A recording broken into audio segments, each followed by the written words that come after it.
एक ऐसा स्टेट जहाँ पॉलिटिशियन भी डेंजरस है, जहाँ बॉर्डर इशू भी है और अनएम्प्लॉयमेंट का प्रेशर भी। कई लोग बोलते हैं कि बंगाल बदल रहा है और कई लोग बोलते हैं कि बंगाल खत्म हो रहा है, लेकिन असली सच क्या है? प्रोपेगेंडा या रियलिटी? आज हम facts and history and reality के थ्रू समझेंगे कि वेस्ट बंगाल में आखिरकार हो क्या रहा है।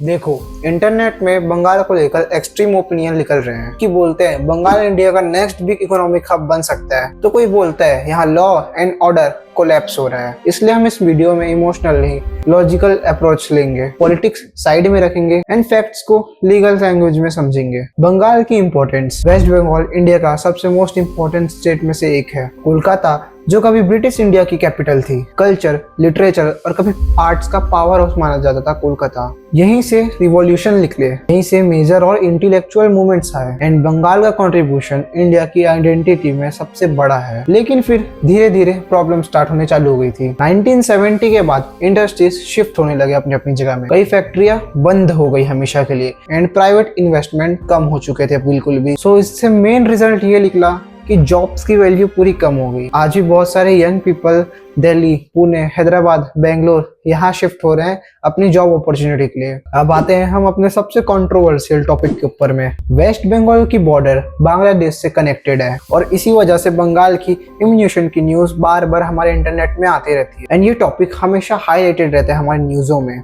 कुछ लोग बिलीव करते हैं कि लीगल एंट्री उसकी वजह से, डेमोग्राफिक प्रेशर बढ़ रहा है, सिक्योरिटी कॉन्सर्स इंक्रीज होते जा रहे हैं और लोकल रिसोर्सेज पे लोड आते जा रहा है। लेकिन दूसरी तरफ ये भी बोलते हैं कि हर माइग्रेंट को इलीगल बोलना अनफेयर है। सो रियलिटी क्या है? रियलिटी ये है कि इशू कंप्लेंट है और पॉलिटिक्स इस टॉपिक को काफी एक्सप्लोसिव कर चुके हैं। बंगाल का एक सबसे डार्क साइड ये है पॉलिटिशियन वायलेंस। इसी वजह से सोशल मीडिया में बंगाल को काफी सेंसिटिव स्टेट बोला जाता है। लेकिन यहाँ टॉपिक आता है कि सबसे बड़ा इम्पैक्ट पड़ता किस पे है? यूथ पर। जब जॉब्स कम होती है तब फ्रस्ट्रेशन बढ़ने लगता है और जब फ्रस्ट्रेशन पॉलिटिक्स के साथ मिक्स हो जाता है तब सोसाइटी डाइवर्ट होने लग जाती है। आज बंगाल का एक यूथ अपॉर्चुनिटीज ढूंढ रहा है। सबसे सैड बात पता है क्या है? एक स्टेट जो इंडिया का इंटेलेक्चुअल कैपिटल था, आज वो मोस्टली कंट्रोवर्सीज के लिए ट्रेंड करता है। लेकिन इसका मतलब ये नहीं कि बंगाल खत्म हो चुका है पूरी तरह। ग्राउंड रियलिटी ये भी है कि कोलकाता अभी भी कल्चरली पावरफुल सिटी है, एजुकेशन स्ट्रॉन्ग है, टैलेंटेड यूथ बहुत है और काफी लोग यहाँ बाहर से पढ़ने भी आते हैं और टूरिज्म पोटेंशियल भी मैसिव है। तो फाइनल क्वेश्चन, क्या बंगाल क्राइसिस में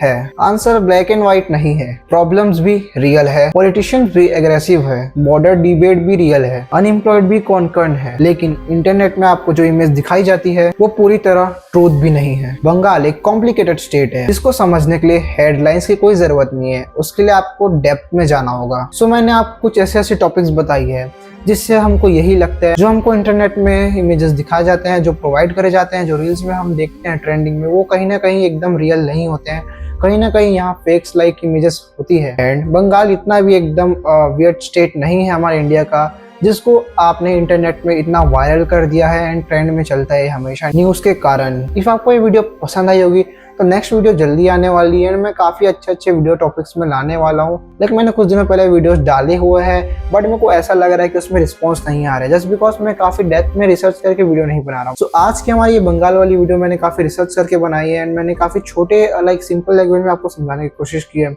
सो इफ आपको ये वीडियो पसंद आया होगा तो इसको चैनल को सब्सक्राइब कर दीजिएगा और बेल आइकन को ऑल पे सेट कर दीजिएगा। सो तब तक मिलते हैं, बाय बाय।